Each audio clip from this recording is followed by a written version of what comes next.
ሰላም ጤና ይስጥልን የተወደዳችሁና የተከበራችሁ የጎህ ቴሌቪዥን አድማጭ ተመልካቾቻችን እንደምናላችሁ የዕለተ ቅዳሜ ታህሳስ 4 ቀን 2018 ዓ.ም ሰበር መረጃዎችን ይዘን ቀርበናል። መረጃዎቻችን ቶሎ ቶሎ እንዲደርሷችሁ ዩቲዩብ ቻናላችንን ሰብስክራይብ፣ ላይክ፣ ሼር እያደረጋችሁ እስከ ፍጻሜያችን አብራችሁን ቆዩ።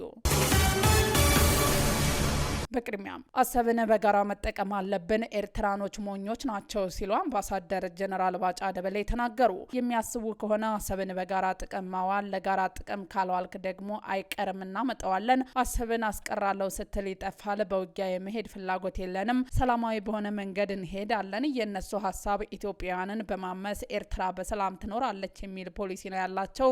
ይህ ደግሞ የሞኞች ፖሊሲ ነው። አንተ የሰው ቤት እየበጠበጥክ ሰውን ሰላም አሳጥተህ አንተ በሰላም አትኖርም። አንተ መስተዋት ቤት ውስጥ ቁጭ ብለህ ድንጋይ ብትወረውር ምን ሊያመጣ እንደሚችል ይታወቃልና የኢትዮጵያ የባህር በር የማግኘት ጉዳይ ምንም ጥርጥር የለውም ብለዋል።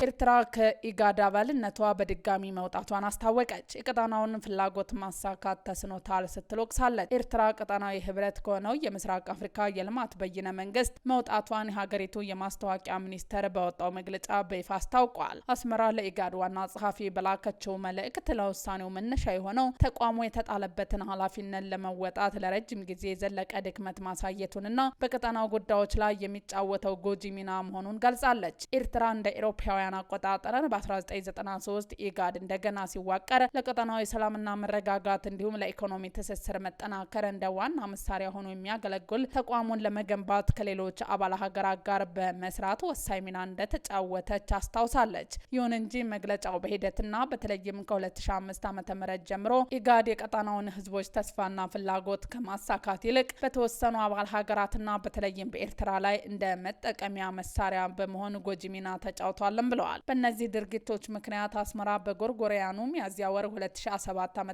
ከአባልነቷ ለመውጣት መገደዷን መግለጫው አክሎ አብራርተዋል። ኤርትራ ኢጋድ ለሪፎርም ያቀረበችው ጥሪ ሰምቶ ያለፈውን ታሪኩን ያስተካክል በሚል ተስፋ በጎርጎሪያኑ ሰኔ 2023 አባልነቷን እንደገና አጠናክራለች። ሆኖም የሀገሪቱ መንግስት ተቋሙን ህጋዊ ግዴታዎችን መካድ ቀጥሏል ያለ ሲሆን ይህም ጠቀሜታውንና ህጋዊ ስልጣንን እያዳከመ መጥቷልም ብለዋል። የተባበሩት መንግስታት ድርጅት ዋና ጸሐፊ አንቶኒዮ ጉተሬዝ ኢትዮጵያና ኤርትራ ለአልጀርሱ ስምምነት መከበር ያላቸውን ቁርጠኝነት በድጋሚ እንዲያሳዩ ጥሪ ያደረጉ። ጉተሬዝ ይህንን ጥሪ ያደረጉት የአልጀርሱ ስምምነት የተፈረመበትን 25ኛ ዓመት አስመልክተው በቃል አቀባያቸው ስቴፋኒ ዱጃሪክ በኩል ትናንት ባወጡት መግለጫ ነው። ጉተሬዝ በሁለቱ ሀገራት መካከል በአሁኑ ወቅት የተፈጠረው አዲስ ውጥረት ቀጠናዊ ሰላምን ሊያውክ ይችላል በማለት አስጠንቅቀዋል። የአልጀርሱ ስምምነት የሁለቱን ሀገራት ድንበር ማካለል ማዕቀፍ ያስቀመጠና ለሀገሪቱ ሉዓላዊነትና የግዛት አንድነት መከበር መሰረታዊ መርሆች በድጋሚ ያረጋገጠ መሆኑን ጉተሬዝ ጠቅሰዋል። ተመድ ለአልጀርሱ ስምምነት ጠንካራ ድጋፍ እንዳለው የገለጹት ጉተሬዝ የሁለቱ ሀገራት መሪዎች ከ7 ዓመታት በፊት ለሰላም ያላቸውን ቁርጠኝነት በስምምነት ማረጋገጣቸውን አስታውሰዋል። ጉተሬዝ አያይዘውም ኢትዮጵያና ኤርትራ ከቀጠናዊና ዓለም አቀፋዊ አጋሮች ጋር በመተባበር ሁሉንም ተጠቃሚ የሚያደርግ የልማት ትብብር እንዲያካሂዱ ጠይቀዋል። ኢትዮጵያ ላስጠለለቻቸው ስደተኞች መሰረታዊ አገልግሎት ለማቅረብ አቅም እንዳነሳት ገለጸች።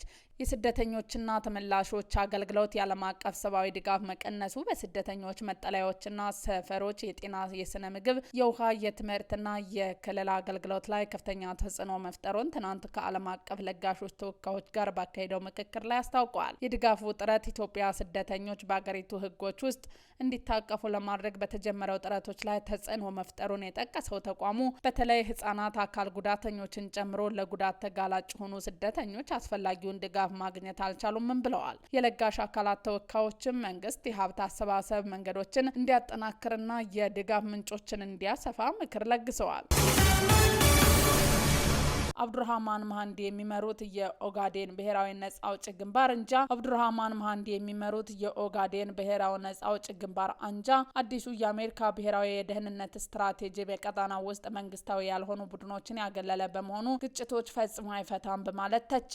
ቡድኑ አሜሪካና አጋሮቹ በቀጣናው ሰላም ማስፈን ከፈለጉ የሰላም ስምምነቶች በተመረጠ ሁኔታ ተፈጻሚ ሊሆኑ እንደማይችሉ፣ የሶማሊያ ህዝብን የራስ ዕድል በራስ የመወሰን መብት የኢትዮጵያ መንግስት እንደጨፈለቀውና ኢትዮጵያ ለኤርትራ፣ ለሱዳን፣ ለሶማሊያና ለግብጽ የምታሳየው የጠቅላይነት አካሄድ ለቀጠናዊ ሰላም ጠንቅ መሆኑን ማወቅ አለባቸው ብለዋል። ቡድኑ አያይዞም የኢትዮጵያ መንግስት በአፍሪካ ቀንድ የአለመረጋጋት ምንጭ ሆኗል ብሏል። ኦብነግ ዓለም አቀፍ ማህበረሰብ ፌዴራል መንግስቱ የሚያካሄደውን አፈናና ጦርነት ችላ ብሏል በማለት የወቀሰው ቡድኑ መንግስት በሶማሊያ፣ ኦሮሚያ፣ አማራና ሌሎች ክልሎች የሚፈጽማቸውን ድርጊቶች ሆን ብሎ ተቃውሞና ብዝሃንነት ለማጥፋት የብሔሮችን መብት ለመጨፍለቅ ያለመ ነው በማለት ከሷል።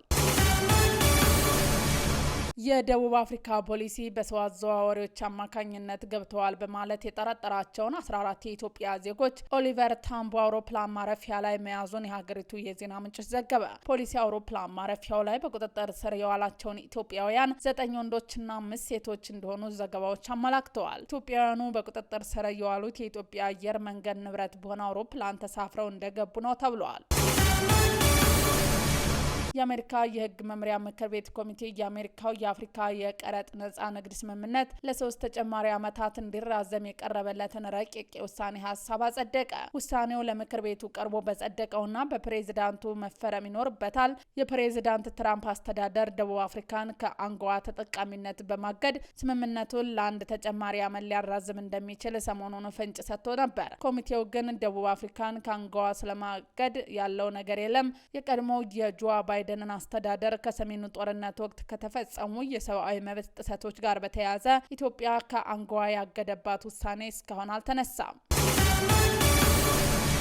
የአፍሪካ የሰብአዊና ህዝቦች መብቶች ኮሚሽን ኢትዮጵያን ጨምሮ ለውስጥ ተፈናቃዮች ጥበቃና ድጋፍ ለማድረግ የተፈራረመውን የአፍሪካ ህብረት የካምፓላ ስምምነት ያላጸደቁ ሀገራት እንዲያጸድቁ ጠየቀ። የስምምነቱ ፈራሚ ሀገራት ስምምነቱን ለመተግበር ህጎችን እንዲያወጡ፣ በመፈናቀል ዙሪያ ብሔራዊ ስትራቴጂዎችን እንዲነድፉና ቅንጅታዊ ስርዓቶችን እንዲዘረጉ፣ ለሴቶች፣ ለህጻናት፣ አህጉራውያን አካል ጉዳተኞችና ናሳ ብሔረሰቦች የጥበቃ ማዕቀፎች እንዲፈጥሩ፣ የተፈናቃዮች ፍላጎት ለማወቅና ብቁ ምላሽ ለመስጠት ብሔራዊ የመረጃ ስርዓቶችን እንዲያሻሻሉ፣ አስተማማኝ በሆኑና ደህንነታቸው በተጠበቀ ዘላቂ መፍትሄዎች አማካኝነት ተፈናቃዮች በፈቃደኝነት ወደ ቀያቸው እንዲመለሱና ከአስተናጋጅ ማህበረሰብ ጋር እንዲያዋሃዱ ወይም እንዲሰፍሩ ቅድሚያ ትኩረት እንዲሰጡ ኮሚሽኑ ጠይቋል።